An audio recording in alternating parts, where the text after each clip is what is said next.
Imagine being signed by Michael Jackson's label, playing in front of hundreds of thousands of people, being so well known for your music that you've met the President of the United States, and achieving this all before the age of 13. And I'm not even talking about Justin Bieber.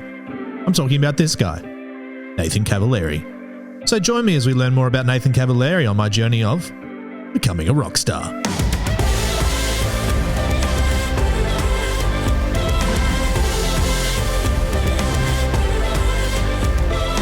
Welcome to my Becoming series. So far we've done Becoming a Knight, a Nudist and Ghost Hunter. And now thanks to rolling the world's slimmest suitcases, laptop and carry bags, I got to take my wife to Sydney to film Becoming a Rockstar. So this is the part of the show called Brothels, Celebrities and Politics. This is called Becoming a Rockstar, and obviously I would... What did you choose me for? So you don't consider yourself a rock star? No. What would you consider a rock star to be? I think the rock star is the brand that you carry. More so. Like I look at anybody from Motley Crue, Queen. When you go back and go over your achievements, even me just flicking through social media today, it was, Nathan Cavaleri playing at Madison Square Garden with B.B. King. And you say, no, I'm not a rock star. No, I think even back then I was just a musician. Give me a quick synopsis, if you will. Oh, the elevator pitch. Naturally drawn towards playing guitar because my dad played it around the house.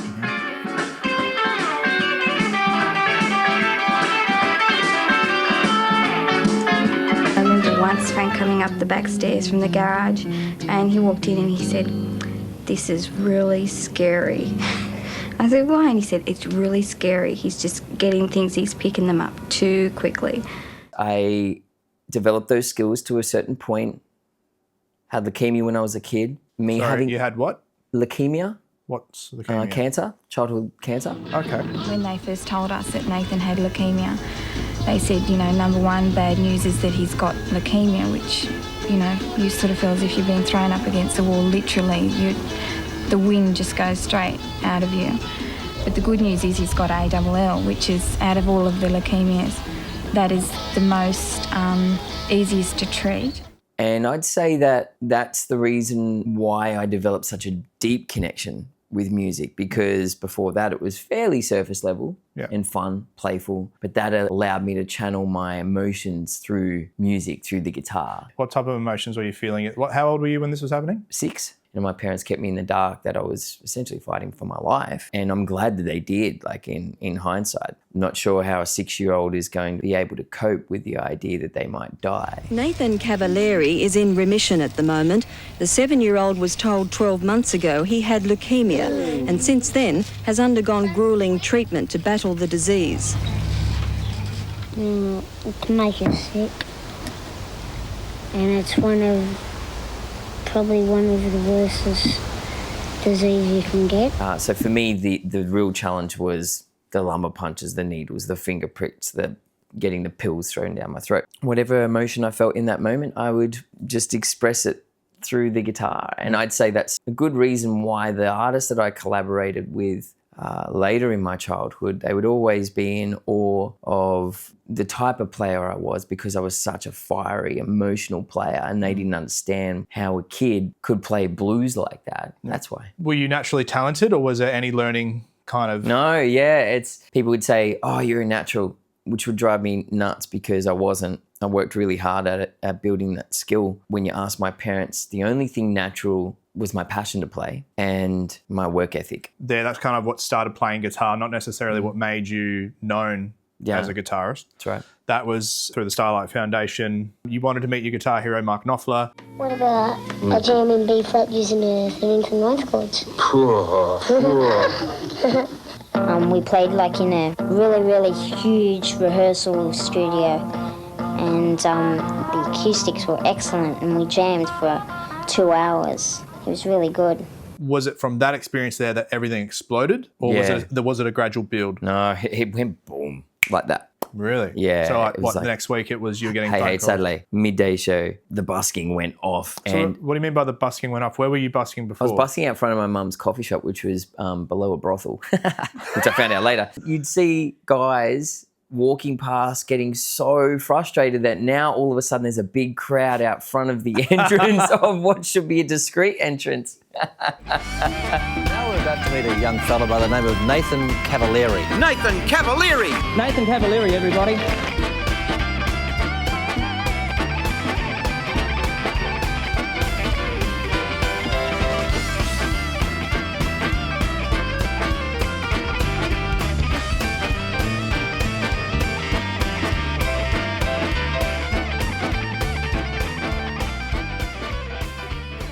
It was wild. And we were also very lucky to have good people around us. Like, we didn't fall into the hands of the darker side of the music industry. The Barnes clan, Diesel, Michael Jackson's label, they were all Did you ever meet Michael Jackson? Yeah, a couple of times. Oh, I don't consider myself a rock star. What was it like meeting Michael Jackson? Oh, I got a buzz out of that. When I walked in, he said that, I've seen you on the Arsenio Horse Show, and I was expecting to say to him, I've heard your Dangerous album, but... What do you think was the peak of, like, celebrities, crowds, bands before everything began to change? The peak happened at the same time as the fall, which was B.B. King invited me to play for him to celebrate him receiving a Kennedy Award. That was alongside Etta James, Bonnie Raitt, Joe Louis Walker, Dr. John, and Steve Cropper. And then there was me. Went to the White House, met Bill and Hillary Clinton. What was Bill like? Bill was a champion. Was he? I shook his hand and my dad said, go on, he plays sax. Ask him if you want to, if you can have a jam. So I did. And he had a laugh. He's like, and he was just telling me, he's like, I can't wait to see you play. I've heard a lot about you. I should pick up the sax more than what I do. And except he picked up another woman. Yeah. From Australia, BB's 12-year-old friend, Nathan Cavaleri.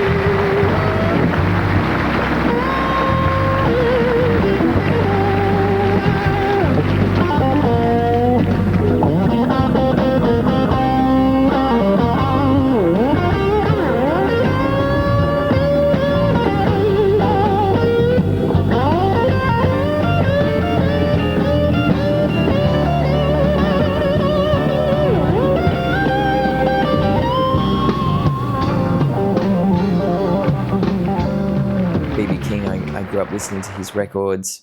I'd finished touring with him and he chose me. Out of everyone, he chose me.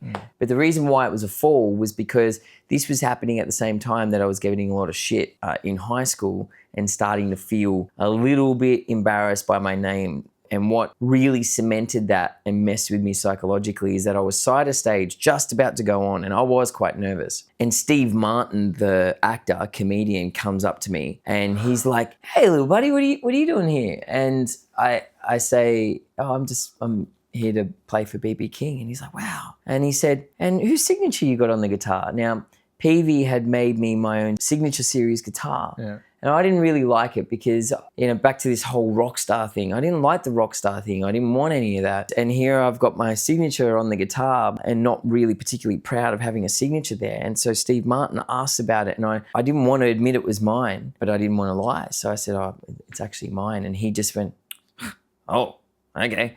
And then he just walked off. And the expression that and the response he gave me was very similar to the stuff that I might get in the playground at school. So now you've got this bridge because it's like the kids are treating you one way and now you've got an adult at his level as well. My success was rubbing certain teachers up the wrong way. Really? Yeah, when they were asking student votes for captain and prefect. We found out years later, one of the other teachers told us that she walked in on this teacher binning all of my votes. Wow. This teacher's justification was he's got enough attention, which is interesting because being on TV wasn't the attention that I craved as a kid. I wanted the support and to feel connected amongst my community of friends that I could relate to.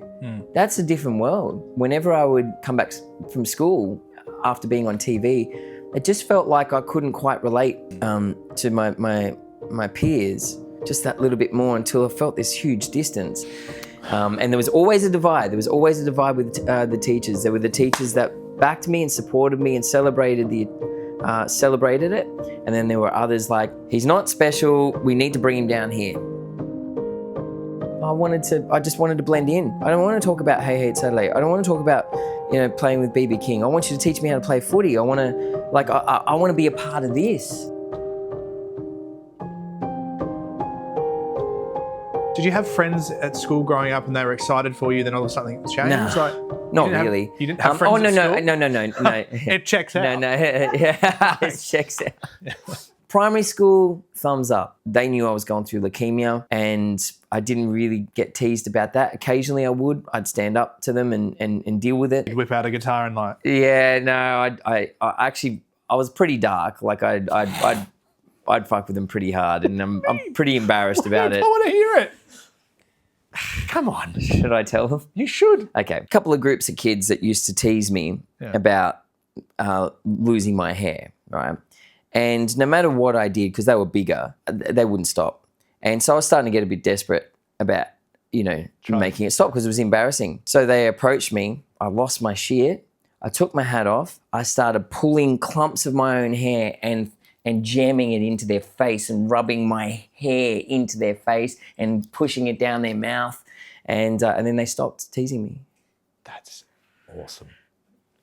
I'm sorry, but that's great. That's really good. Sorry, because I didn't care. Because what are the parents going to do of that? Like, your son going through cancer, ripped out his own hair and shoved it down my child's throat because he was teasing him about that. Like, that's fucking genius. Yeah. I've never admitted that. Did any teachers have a go or anything? No. Nobody really knew about it. Yeah, but so when you say it was the fall, if that didn't happen, would have there been more of an incline in what's considered success in terms of the more stages? Maybe. I didn't crumble because I was getting bullied because I'd always stand up for myself. It was more, I didn't understand psychologically that it was messing with my connection, my musical connection. So if you watch footage of me when I was a kid, like really young, I'm out, I'm firing, I'm just, I didn't care. I'm playing the shit out of this guitar. And then from about 12, 13 onwards, I start to retreat. I'm not out there playing proudly. I'm in like this. And so musically, that's a completely different experience. Lots of aspects that contributed to me going, I don't think I have a place here anymore. Let's pull back. And we're also getting a bit tired. We hadn't stopped from the age of 7 to 8 years old until about, 13, 14 was when Michael Jackson sold his label. And we had an album that we never released because we weren't happy with it. Has that still been released today? It hasn't been released, no. It's got some incredible artists on it. It's got Aaron Neville on it. It's got can Robin it ever Ford. be released? I'm not sure. They own it. Oh, you said at the start that becoming a rock star was, you didn't feel it because you didn't have your brand or you're not proud of it. But I would have to say from watching as an outsider, and I feel like if you could, if all you were offered was you can have all the stuff, but you can't play the music, you would go and take the music every time. Every time. That's what... Hey, that's my life. Yeah, it is. Thinking like that, wouldn't you say you've made it? Yeah, I suppose. And what I have worked out is that often our goals belittle our achievements. And as long as they're belittling what you have created in the moment, you will never feel like you have made it. Interestingly, my past belittles my current achievements as well. And I've got to watch that because I can be inspired by my past, but most of the time I'm in its shadow and I've got to watch that. But you are right. In terms of what I set out to achieve, especially when I was younger, I have made it. All this is about now moving forward is how can I continue to bring joy to people's lives through music, telling stories, helping people, and also having some fun along the way. How can I continue to do that? That's the goal, Now, you know that this is the Becoming series. By the end of Until You Get Bored, we could come up and write a song and record it and show 100%. People that it's actually not that hard when you're both passionate and just having fun and just let go of all that, make quick decisions and not worry about it. It doesn't need to reach a million audiences and people. 100%. Whether it's good or not. Yeah. But are we low enough in the camera? Are we low? If we stand, is that out of shot? Now, before we make the song, thanks to Rolink, let's have a quick look at this.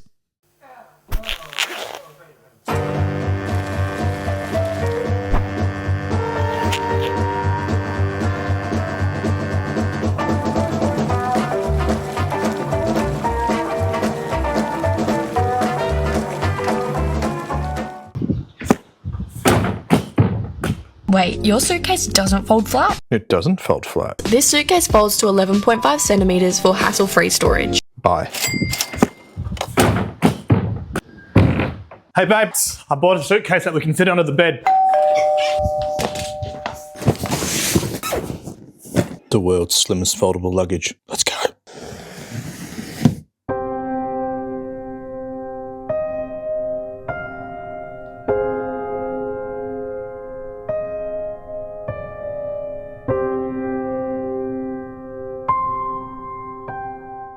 This is the part of the show called The Magician. What's happening, people? I've been doing something special, a little collaboration with this guy who's clearly interested. What's the theme? Let's do this properly. Yep. Sorry, ladies and gentlemen, welcome to a stream. We've got 6 hours to make a hit song. Hey, do you want to see me shuffle? Yeah, I do. No, that's not shuffling. That's it. Yeah, bitches. Can I try it? No. Okay, all right, I'll slow it down. Oh, he's got moves. What? Yeah. What? What?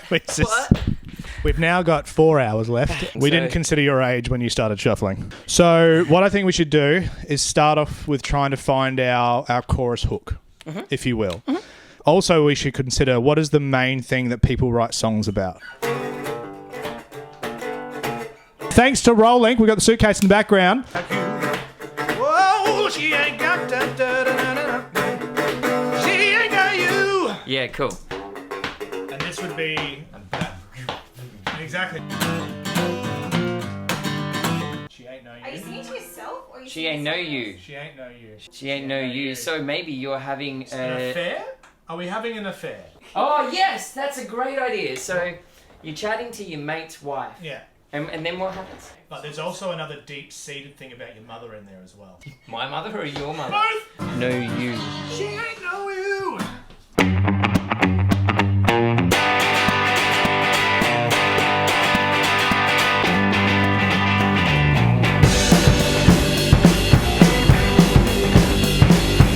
Typically, I wouldn't do pretty much any production until I finish the song. Yeah, right. She don't want him hanging off her left arm, and he don't want her walking out the door. She has 1 foot planted. Like, oh man, that is really good. Can you do something about that shot so I don't look like Dickie Knee? Hey, Daryl. You're never gonna live hey down, are you? Nice. You can have live in if you want. Shibbity da. Come here, baby. She got 1 man. No. Okay. No. She ain't know you. She ain't know you. She may have got your man besides whatever the word is. He ain't know you. She ain't know you. Yeah, God, you got pipes, man. Shit. Got 1 man for the races, another handbag for the beach. 100 men lie beneath her. Ugh. Stuff singing that every night at a gig. Yeah. What is wrong? Can you actually hear any of the music? Oh, that's yeah, that's right. All they can hear is I imagine that's what Diesel would sound like. Jimmy. Is it Jimmy? Sorry, Jimmy. Is that the right phrase? You are so just Is Jimmy playing Diesel? I hope not. Which one does he play for?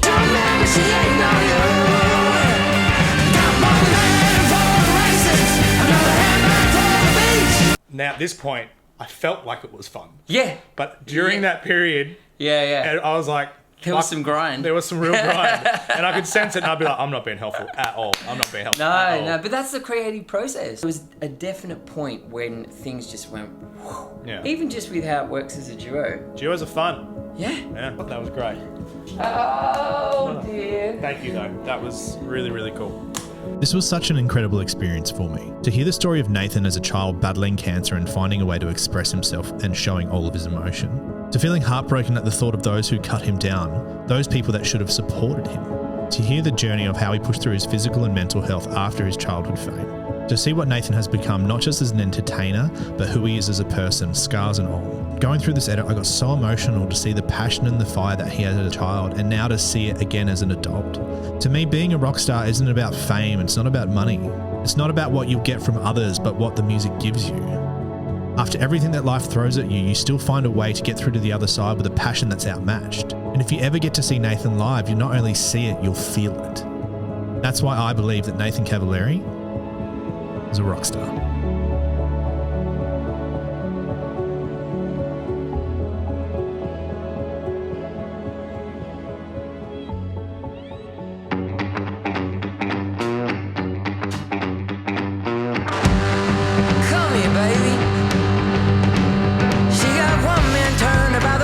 She got one man calling out for more. She got so many things, but baby, she ain't no you.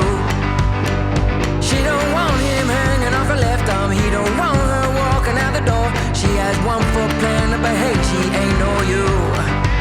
She ain't no you. Come on. She got so many things, but baby, she ain't no you.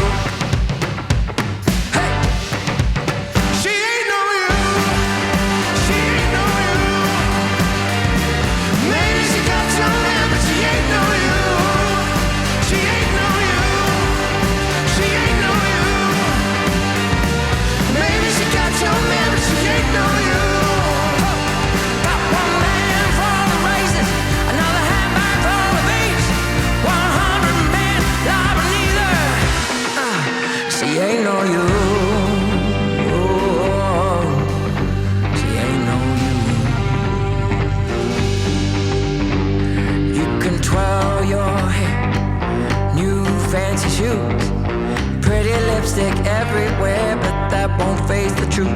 You can fake that smile, that might work for a while.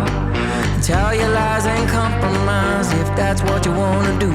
You can twirl your hair, new fancy shoes, pretty lipstick everywhere, but that won't face the truth.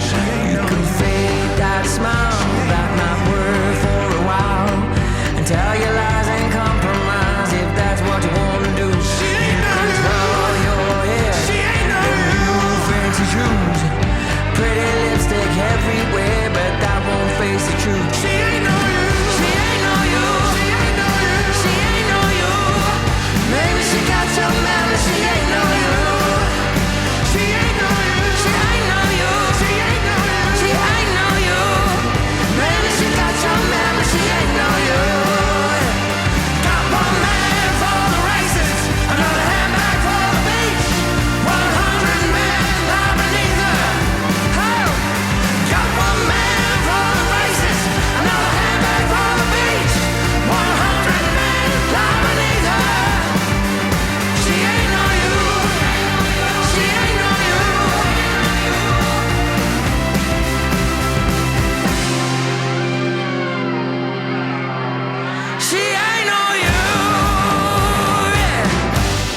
Thanks for watching, and thanks to Rolllink.